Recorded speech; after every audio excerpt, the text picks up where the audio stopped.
सो भाई relative atomic मास में क्या है, रेफरेंस लेके हम एटॉमिक मास निकालेंगे। जैसे सिंपली माना मुझे एक पावर बैंक का वेट निकालना है, तो कैसे निकाला जाएगा। माना मैंने ये मार्कर की जो कैप है उसको रेफरेंस लिया, इसको मैंने आर्बिट्रेरी 1 ग्राम इसको रेफरेंस ले लिया, इसके मुकाबले ऐसे रख के तराजू में एक तरफ रख दिया मैंने ये पावर बैंक, एक तरफ ऐसी ऐसी कैप रखता गया रखता गया रखता गया, जब 200 कैप हुई तो ये दोनों बराबर हो गए। सो मैं यहाँ पावर बैंक का वेट लिख दूंगा क्या, इट विल बिकम 200 ग्राम। इसके रेफरेंस में कितना ज्यादा है, 200 टाइम्स ज्यादा है एक के रिस्पेक्ट में। सो ये 200 ग्राम बन गया। या सिंपल एक लेमन लैंग्वेज में बात करें तो रिलेटिव वेट कैसे जाएगा। माना मैंने पावर बैंक का वेट लिखा 200 ग्राम डिवाइडेड बाय मैंने एक कैप का वेट रखा 1 ग्राम। सो रिलेटिव वेट बताओ इसका कितना गया। रिलेटिव वेट इसका आ जाएगा हमारे पास पावर बैंक का 200 आ जाएगा। ऐसे करके निकाला। अब कोई कहे सर इसके मुकाबले क्यों निकाल रहे हो आप, तो इस मार्कर के मुकाबले निकालो। चलो भाई मार्कर के मुकाबले निकाला।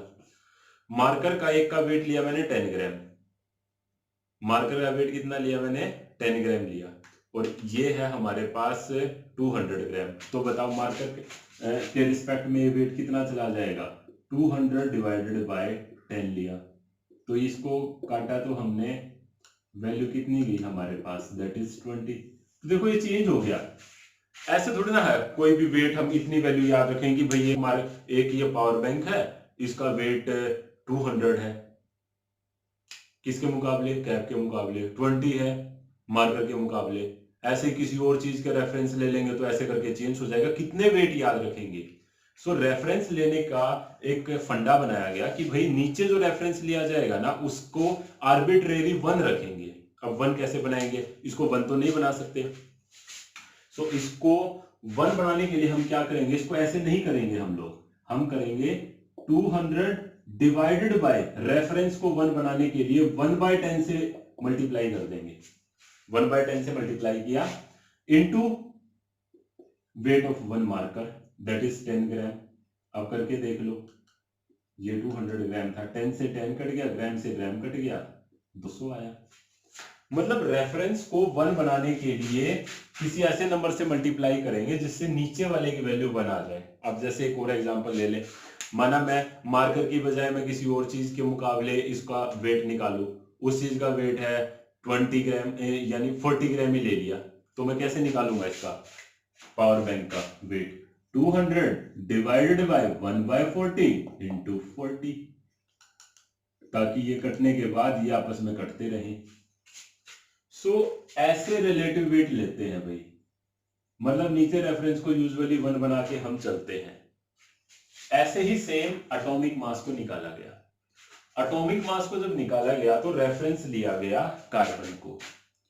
आजकल तो हमारे पास बहुत सारी नई नई टेक्निक है, जैसे मास स्पेक्ट्रोस्कोपी वगैरह है, बहुत इजीली एटॉमिक मास निकल जाता है। लेकिन पहले क्या था, इतने ज्यादा एडवांसमेंट नहीं थी साइंस के अंदर, इतने अच्छे अच्छे इंस्ट्रूमेंट्स नहीं थे, तो वेट को ऐसे ही रेफरेंस लेके मेजर करते थे, किसी एक से कितना ज्यादा भारी है वो, उसके रिस्पेक्ट में हम मास निकालते थे। सो मेनली जो कार्बन को फॉलो करके, पहले वैसे हाइड्रोजन को रेफरेंस लिया गया, बाद में चेंज कर दिया गया, चेंज करके अभी जो मेन रेफरेंस वगैरह हम लेते हैं वो कार्बन को रेफरेंस मानते हैं, उससे वैल्यू भी अच्छी आती है, फ्रैक्शंस वगैरह भी बहुत अवॉइड होते हैं। तो यहां पर हम बात करें रिलेटिव एटॉमिक मास अब कैसे निकालें हम। सो देखिए RAM is equal to mass of 1 atom of an element, mass of 1 atom of an element divided by mass of reference. अब देखिए रेफरेंस है कार्बन, और कार्बन का मास होता है 12 AMU। अब 12 AMU नीचे मैंने क्या बताया था, रूल है कि रेफरेंस को 1 लेना है। सो उस 12 AMU को 1 बनाने के लिए हम क्या करेंगे, 1/12 से मल्टीप्लाई कर देंगे। So divided by 1/12 of mass of 1 atom of carbon 12 isotope. So देखिए ये क्या आ जाएगी हमारे पास वैल्यू। एग्जाम्पल लिया हमने, एग्जाम्पल देखते हैं एक बारी। RAM relative atomic mass of nitrogen लेना है मैंने, तो देखो क्या लिखेंगे, मास of one atom of an element, nitrogen के एक एटम का मास कितना होता है हमारे पास 14 AMU divided by 1/12 of mass of one atom of carbon 12, carbon 12 के एक एटम का मास कितना होता है 12 AMU, इसको काटा ये कट गए, इट विल बिकम 14। याद करो एटॉमिक मास भी नाइट्रोजन का 14 आया था, बट वहां यूनिट थी और यूनिट थी AMU। Relative atomic mass value same आई है बट यूनिटलेस बन गया है। सो इसके अंदर मेन इंपॉर्टेंट बात आती है, it is a unitless quantity, it is a unitless quantity. तो रिलेटिव एटॉमिक मास यूनिटलेस होता है, relative atomic mass of nitrogen is. तो अब हमें किसी और का रिलेटिव एटॉमिक मास निकालना हो, माना मुझे निकालना हो रिलेटिव एटॉमिक मास ऑफ, किसका निकालें, माना सोडियम का निकालें, sodium 1123, so it will become 23, unit नहीं लगाएंगे। सो ये होता है भाई रिलेटिव एटॉमिक मास। और यहीं पर अगर मैं एटॉमिक मास ऑफ सोडियम कह देता तो ये क्या हो जाता 23 AMU। सिर्फ इस बात का फर्क है, अगर इसी को मैं क्या कह देता एटॉमिक मास ऑफ सोडियम, सो कैसे लिख देते हैं, इट विल बिकम 23 AMU। अब देखो आप लोग कई बार न्यूमेरिकल सोल्व करोगे तो वहां एटॉमिक मास आपको यूनिटलेस दिख जाएगा। यूनिटलेस अगर आपको दिखेगा तो आप तुरंत खुद समझ जाना भाई ये रिलेटिव एटॉमिक मास है, otherwise in general atomic mass की यूनिट होती है और वो यूनिट क्या जाएगी AMU, और AMU को चेंज करने का तरीका भी मैंने बताया था। बोलो क्लियर है, ये हमारे पास सोडियम है। So atomic mass finally unit होगी AMU, relative atomic mass value same होगी बट यूनिटलेस होगा। और रेफरेंस किसको लेते हैं, कार्बन 12 को रेफरेंस लेके हम इसको निकालते हैं, सिर्फ इतनी सी बात है। अब देखो नीचे जो रेफरेंस लिया है इसकी वैल्यू क्या जाती है, इसको देखिए, ये वाली वैल्यू 1 AMU के इक्वल है, कैसे है उसके बारे में हम डिस्कस करते हैं। सो इसको रब कर रहा हूं मैं,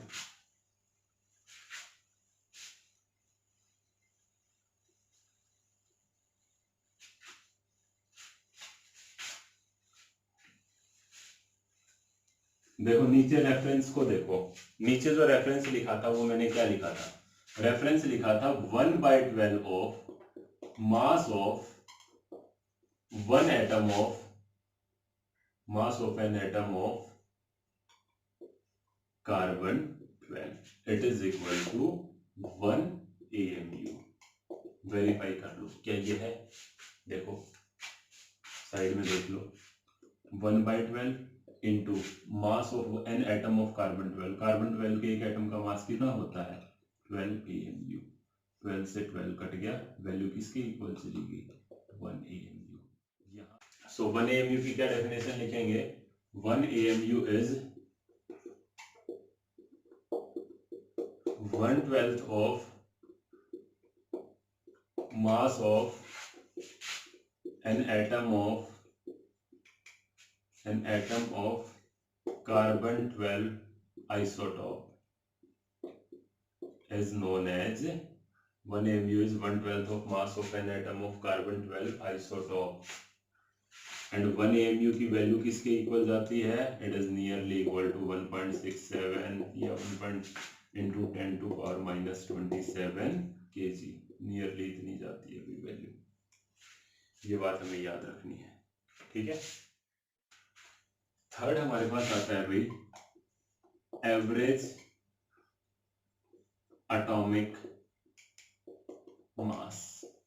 एवरेज एटॉमिक मास की बात कब करते हैं, ये हम बात करते हैं आइसोटॉप के बारे में। जब आइसोटॉप्स वगैरह अगर किसी के हैं और वो ठीक ठाक परसेंटेज के अंदर प्रेजेंट है तब हम एवरेज एटॉमिक मास की बात करते हैं। जैसे आपने देखा होगा क्लोरीन का 35.5 लिखा होता है, वो एवरेज एटॉमिक मास है।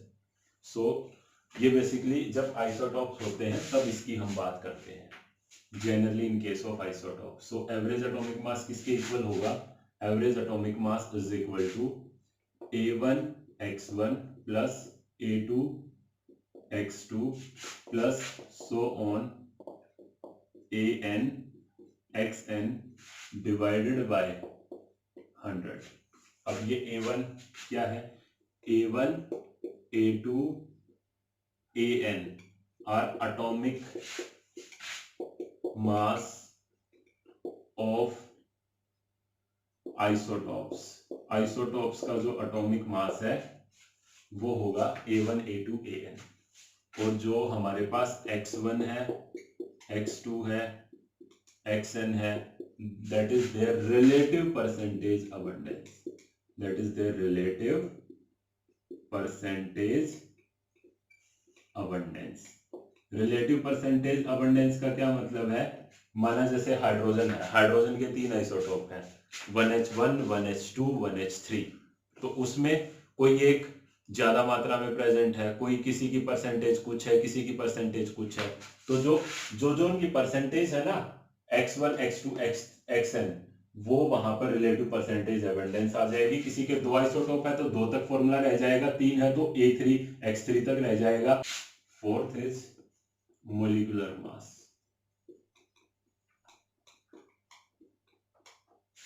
तो मोलिकुलर मास क्या होगा, नाम से क्लियर है, mass of one molecule is known as molecular mass.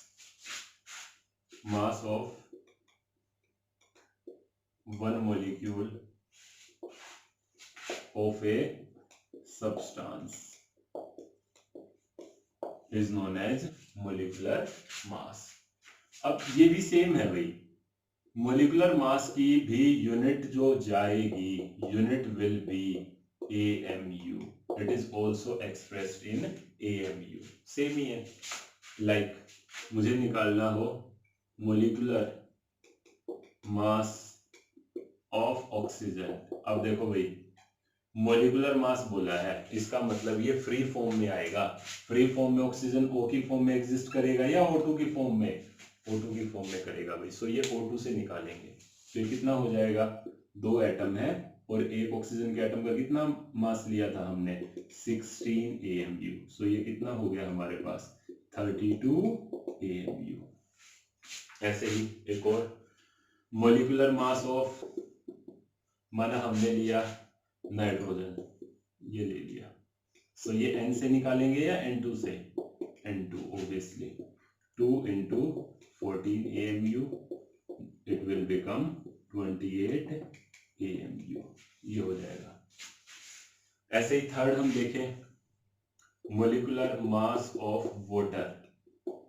Water क्या होता है, H2, कैसे निकालोगे, 2 into हाइड्रोजन का कितना होता है 1 प्लस ऑक्सीजन है 1 into 16, और यूनिट क्या चली जाएगी AMU, that is 18 AMU। So molecular mass simple है भाई, एटॉमिक मास, मॉलिक्यूल एटम से मिलके बना हुआ है, जो एटम है उनके मास को आप ऐड कर दो, हमारे पास मोलिकुलर मास मिलेगा। और एटम का मास AMU में था तो मोलिकुलर मास भी AMU के अंदर ही होगा भाई। इसकी यूनिट क्या होगी, its unit will also be AMU। बोलो क्लियर है। सो ये था हमारे पास मोलिकुलर मास। नेक्स्ट हमारी है भाई हमारे पास मोल के बारे में हम डिस्कस करते हैं। क्या होता है हमारे पास मोल। देखो भाई मोल एक ग्रुप है। ग्रुप कितनी एंटिटीज का ग्रुप है, जैसे एक दर्जन होता है ना, 1 डजन, एक 1 डजन में कितनी स्पीसीज होंगी, हम कहेंगे 12 आइटम्स होंगे 1 डजन में। अब वो 12 आइटम्स क्या हो सकते हैं, 12 आइटम्स कहते हैं, हम कभी ये नहीं बोलते 12 पेंसिल ही होंगी, 12 पेन ही होंगे, हम कहते हैं 1 dozen is equal to 12 items. They can be pen, they can be pencil, they can be marker, कुछ भी हो सकते हैं।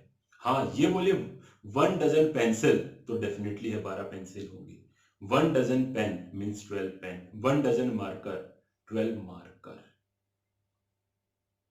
ऐसे ही एक ग्रुप है जो कि है मोल, बट ये बहुत ज्यादा क्वांटिटी है इसके अंदर, और वो क्वांटिटी कितनी है, एवोगैड्रो नंबर के इक्वल है, एवोगैड्रो नंबर के इक्वल है इसके अंदर। सो 1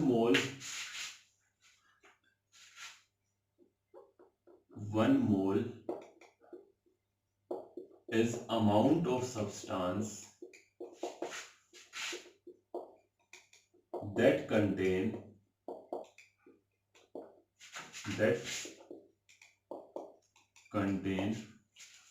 as many entities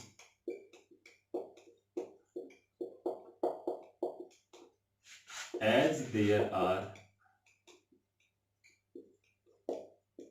atoms in 12 gram of carbon 12 isotope. देखिए 1 मोल की करेक्ट डेफिनेशन देखिए, 1 मोल वो अमाउंट है किसी भी सब्सटेंस की जिसमें उतनी एंटिटीज है जितने 12 ग्राम ऑफ कार्बन 12 के अंदर होता है।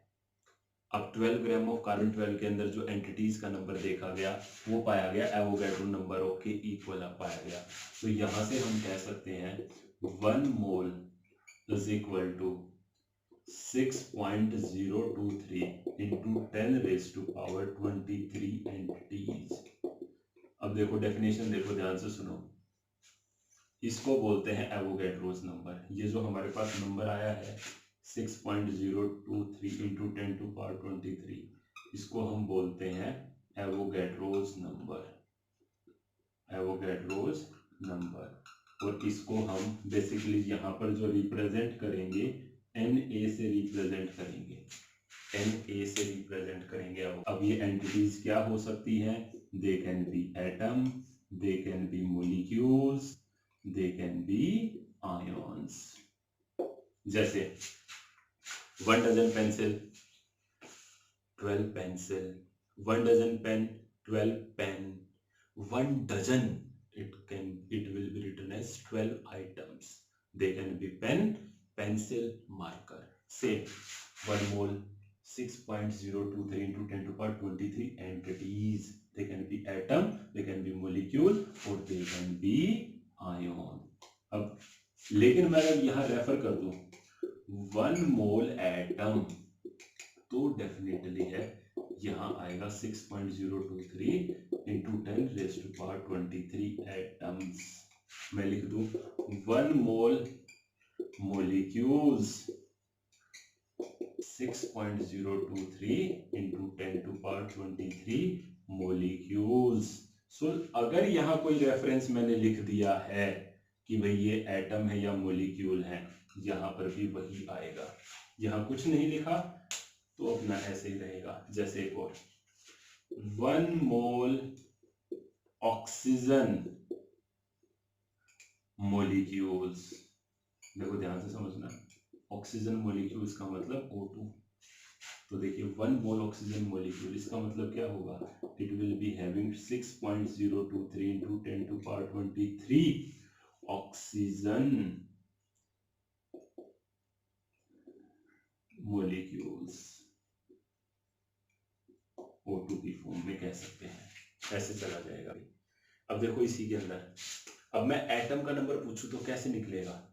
एटॉमिसिटी से मल्टीप्लाई कर देना। O2 में 2 एटम है तो इतने मोलिक्यूल में कितने एटम्स होंगे? 2 इंटू 6.023 इंटू 10⁻23। सो जब भी हमें ये क्या होंगे? Oxygen atoms. सो जब भी हमें मोलिक्यूल से एटम निकालना हो तो पहले एवोगैड्रो नंबर से multiply, Avogadro number of molecules जो भी है वो निकल आएंगे अपने पास, और उसके बाद मोलिक्यूल्स आने के बाद उसको एटॉमिसिटी से मल्टीप्लाई कर देना। इसकी एटॉमिसिटी कितनी है? 2 से मल्टीप्लाई कर दिया। कैसे है ये देखो, जैसे मैं कहूँ सिंपल सा एक एग्जांपल, माना ये मार्क कर लिया मैंने, मैं कहूँ मेरे पास 5 डजन मार्कर है, तो बताओ कितने मार्कर होंगे? आप कहोगे सर 5 इंटू 12 मार्कर्स। बिल्कुल सही। मैं कहूँ मेरे पास 5 डजन कैप्स हैं, कैप है ये मार्कर वाली, तो बताओ कितनी कैप होंगी? 5 इंटू 12 कैप। बिल्कुल सही सर, कैप से कैप निकले, मार्कर से मार्कर निकले। अब मैं पूछूं मेरे पास 5 डजन ये वाले मार्कर हैं, ध्यान से देखो इस मार्कर को, ये वाले मार्कर हैं, तो बताओ इसमें कितने मार्कर होंगे? सर 5 इंटू 12 मार्कर्स, बिल्कुल सही। बताओ इसमें 5 डजन मार्कर में कैप कितनी होंगी टोटल? तो आप क्या कहोगे? पहले मार्कर का नंबर निकालो, 5 इंटू 12 मार्कर हो गए, मल्टीप्लाई बाय एक मार्कर में कितनी यहाँ पर कैप दिखाई दे रही है, ये 2 है। इसका मतलब 5 इंटू 12 तो मार्कर्स आ गए, मल्टीप्लाई बाय 2 ये आएंगे कैप। सेम ऐसे ही है। अगर आपको मॉलिक्यूल के बारे में दे और एटम पूछे तो पहले मॉलिक्यूल निकालेंगे और मॉलिक्यूल निकाल के उसको उसके नंबर से मल्टीप्लाई करेंगे। जैसे एक और एग्जांपल देखते हैं इसी का। माना हमने एक एग्जांपल लिया, वो लिया 5 मोल वाटर मॉलिक्यूल। मैंने ये लिया 5 मोल वाटर मॉलिक्यूल्स, ये हमने एग्जांपल लिया। अब इसको देखो कैसे करेंगे, बताओ 5 मोल है, सो 5 इंटू 6.023 इंटू 10 टू पावर 23, इतना नंबर कितना हुआ? वाटर मॉलिक्यूल्स का, H2O मॉलिक्यूल्स। क्यों? 1 मोल में होते हैं 6 इंटू 10 टू पावर 23 मॉलिक्यूल्स, तो 5 मोल में कितने होंगे? इंटू 5 कर दिया, ये आया है भाई वाटर मॉलिक्यूल। अभी इसमें पूछो बताओ टोटल एटम कितने होंगे? इसमें होंगे, एक में एटम है 3, तो इंटू एटोमिसिटी मल्टीप्लाई कर दो, 3 into 5 into 6.023 into 10 to power 23 atoms, कितने टोटल एटम्स होंगे? मैं पूछूं भाई बताओ इसमें हाइड्रोजन के कितने एटम होंगे? तो अब टोटल एटोमिसिटी से नहीं, हाइड्रोजन के एटम से मल्टीप्लाई करो इस रेफरेंस को। So 2 into 5 into 6.023 into 10 to power 23 oxygen atoms, sorry oxygen नहीं, हाइड्रोजन एटम्स, हाइड्रोजन के बारे में किया है। और किसी में ऑक्सीजन कहें तो एक में 1 है ऑक्सीजन, सो 1 इंटू मॉलिक्यूल का नंबर निकालो। सो जब भी आपको एटम का नंबर निकलवाए तो पहले मॉलिक्यूल का नंबर निकालो और मॉलिक्यूल के नंबर को उस एटम के नंबर से मल्टीप्लाई कर दो, ये सब आ जाएगा। ये बात याद रखना भाई, क्वेश्चन के अंदर दिया क्या है, पूछा क्या है, ये जरूरी है। दिया है मोल, उससे मॉलिक्यूल कैसे निकलेंगे? इनटू एवोगैड्रो नंबर, लेकिन उससे सेम ही चीज निकली। मॉलिक्यूल है तो मॉलिक्यूल निकला, मॉलिक्यूल से एटम निकालने हैं तो फर्दर हमारे पास ये स्टेप्स हैं हमारे पास, जिसको हम ले सकते हैं। ये हमने एक एग्जांपल लिया, एक और एग्जांपल इसका ले लेते हैं मेरे पास।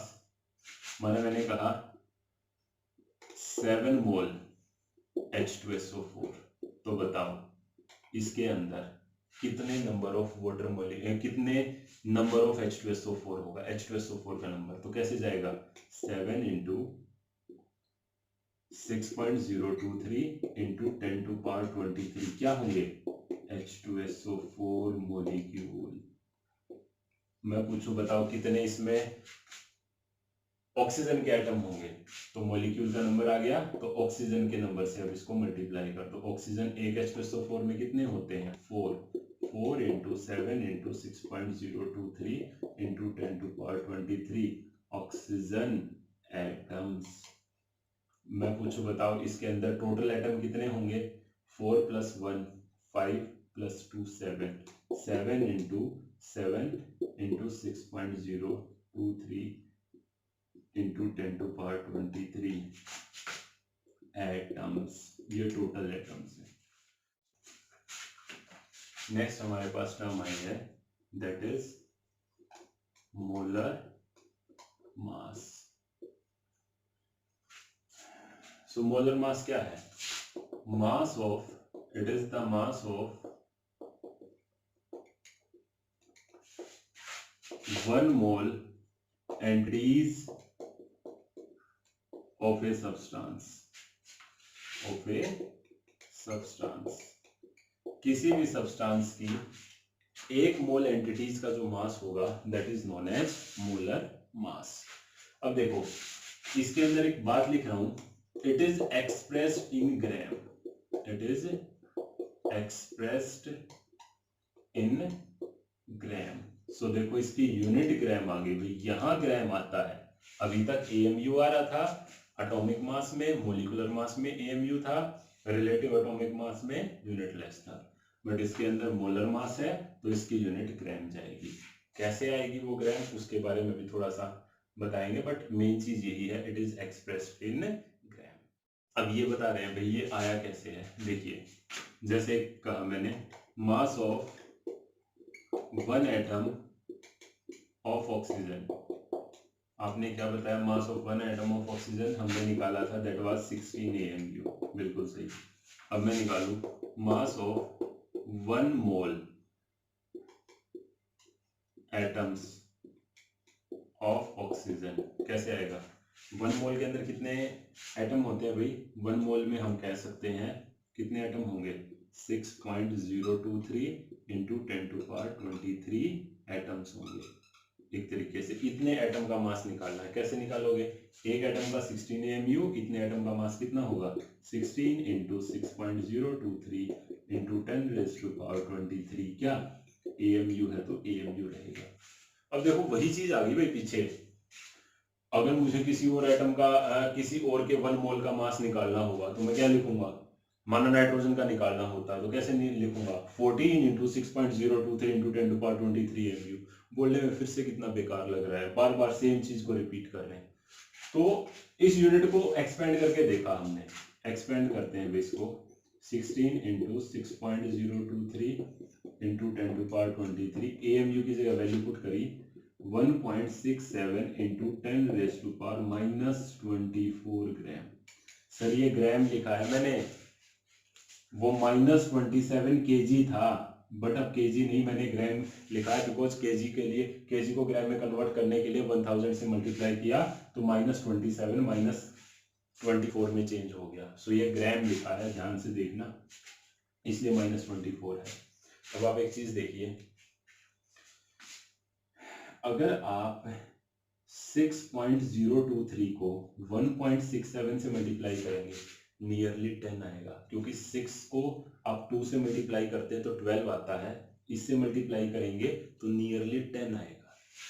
और 10⁻23 इंटू 10⁻⁻24 इनको मल्टीप्लाई किया तो 10⁻⁻1 बोले तो 1/10। मतलब इन दोनों को मल्टीप्लाई किया तो आई वैल्यू हमारे पास कितनी, 10, इन दोनों को मल्टीप्लाई किया तो वैल्यू आई 1/10। नेट हम ये कह सकते हैं कि इन सब से जो हमारे पास वैल्यू आई है वो 1 आएगी, इनसे 10 और इनसे 1/10। सो ये आपस में कट जाएंगे, अगर इनको मल्टीप्लाई करोगे सो आपस में कट जाएंगे और ये वैल्यू कितनी हो जाएगी, 16 ग्राम। सो देखिए वही तो बात मैंने कही, mass of one mole and mass of one mole entities of a substance is known as molar mass. ये हमने कहा, it is expressed in gram. So सिर्फ यूनिट चेंज हुई है, वैल्यू पे कोई फर्क नहीं पड़ा है, 16 ग्राम। और वन मोल के मास को ही क्या बोलते हैं, मोलर मास। सो मोलर मास हो जाएगा। सो molar mass of oxygen atom क्या होगा, molar mass of oxygen atom, मतलब एक मोल ऑक्सीजन एटम का मास कितना होगा, 16 ग्राम। अब मैं यही कहूं, molar mass of nitrogen atom, एक मोल नाइट्रोजन एटम्स का मास कितना होगा, नाइट्रोजन के लिए कितनी वैल्यू आती है, 14, और मोलर मास है तो ग्राम। सो यूनिट यहां पर भाई ग्राम जाएगी बस, और कोई फर्क नहीं है। अब देखिए इसी को थोड़ा सा चेंज कर दूं मैं, molar mass of nitrogen molecules कर दिया, मतलब मोलिक्यूल्स कर दिया तो आप तुरंत दिमाग में बात स्ट्राइक करो, ये n से नहीं n2 से आया है। n2 से आया है तो एक n का 14 है, 2 n हो गए तो 2 इंटू 14, और मोलर मास बोल दिया तो यूनिट अब ग्राम हो जाएगी। मेरी बात क्लियर हुई। ऐसे ही molar mass of oxygen molecule, तो O से नहीं आएगा, O2 से, बिकॉज मॉलिक्यूल फॉर्म ऑक्सीजन की O2 है, तो कितना होगा 2 इंटू 16 सो मोलर मास आते ही भाई यूनिट ग्राम आएगी। ये आप एटम्स के लिए भी निकाल सकते हो, ये आप मॉलिक्यूल्स के लिए भी निकाल सकते हो, बट यूनिट दोनों केसेस में क्या है, ग्राम। अगर एटम्स के लिए आपने मोलर मास निकाला है, इसको बोल देते हैं ग्राम एटॉमिक मास, और मॉलिक्यूल के लिए अगर आपने ये निकाला है तो इसको बोल देंगे gram molecular mass. So finally देखो, दोबारा से सुनो, मोलर मास एटम के लिए निकाला यूनिट ग्राम, मोलर मास मॉलिक्यूल के लिए निकाला यूनिट ग्राम। एटम के केस में ग्राम एटॉमिक मास, मॉलिक्यूल के केस में इसको स्टैंडर्ड फॉर्म में ग्राम मोलिकुलर मास बोलेंगे। सो हम क्या कह सकते हैं भाई, यहां से हम कह सकते हैं कि भाई जो मोलर मास होगा इसको दो कैटेगरी में हम डिवाइड कर सकते हैं।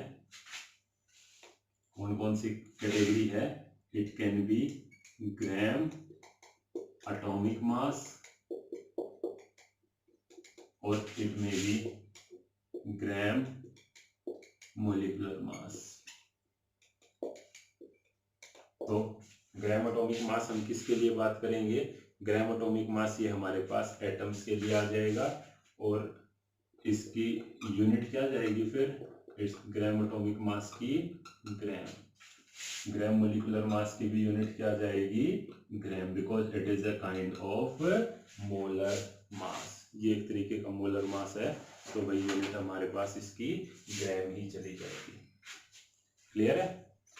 सो मोलर मास ब्रैकेट में यहां भी लिख लेना यूनिट ग्राम।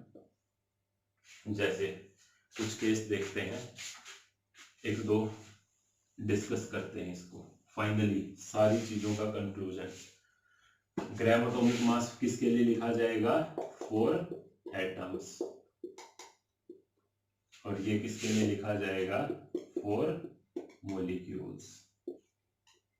कितने मॉलिक्यूल्स, एटलीस्ट मोल वगैरह में हो, 1 मोल एटम या 1 मोल मॉलिक्यूल, 1 मोल एटम्स, और ये किसके लिए लिख देंगे, 1 मोल मॉलिक्यूल्स। जैसे फाइनली कंक्लूजन, जैसे एटॉमिक मास ऑफ ऑक्सीजन मुझे लिखना है, तो क्या लिखेंगे, एटम है, इसका मतलब O से आया होगा या O2 से आया होगा, ऑब्वियसली O से आया होगा, एटम का मतलब अकेला, सो वो O से आया होगा। सो हम क्या कह सकते हैं, यहाँ पर कितना हो जाएगा, 16, और एटॉमिक मास यूनिट क्या होती है, AMU। Next, RAM of oxygen, relative atomic mass of oxygen कितना जाएगा, 16, because it is unitless. Then क्या बताया मैंने, molecular mass, molecular mass of oxygen, तो बताओ O से निकलेगा या O2 से निकलेगा, अब ये O2 से निकलेगा, बिकॉज मोलिक्यूल बोल दिया। सो ये कितना होगा, 2 × 16, बट मोलिकुलर मास की यूनिट क्या जाती है भाई, AMU। देन हमसे कहे gram atomic mass of oxygen, ध्यान से सुनिएगा, gram atomic mass of oxygen, खुद ही बोल दिया एटम, इसका मतलब O से निकलेगा। सो ये कैसे जाएगा, ग्राम होगी यूनिट, इट विल बिकम 16 ग्राम। और यहीं पर बोले gram molecular mass of oxygen, तो क्या कहेंगे भाई हम, O2 से आया होगा, सो इट विल बिकम 32 ग्राम। अब अगर कहे मोलर मास ऑफ ऑक्सीजन, देखो ध्यान से समझना इस बात को, अब आप O से निकालोगे या O2 से निकालोगे, बच्चों को यही वहम बड़ा रहता है, कभी O से निकाल देते हैं, कभी O2 से। मोलर मास ऑफ ऑक्सीजन, देखो सर, मोलर बोला तो यूनिट ग्राम गई, बिल्कुल सही। मास ऑफ ऑक्सीजन स्पेसिफाई ही नहीं किया कि एटम है या मॉलिक्यूल है, यहां एटम बोला तो एक O से निकाला, यहां एटम बोला तो एक से निकाला, यहां एटम आया तो एक से निकाला। जब एटम स्पेसिफाई नहीं है, हम वो फॉर्म लेंगे जिसमें वो फ्रीली एग्जिस्ट करता है, that is molecular form. So molar mass of oxygen अगर कुछ भी स्पेसिफाई नहीं करेगा तो हम O2 से इसको ड्राइव करेंगे और हमारे पास वैल्यू फिर कितनी चली जाएगी, इट विल बिकम 32 ग्राम। ये बात क्लियर है।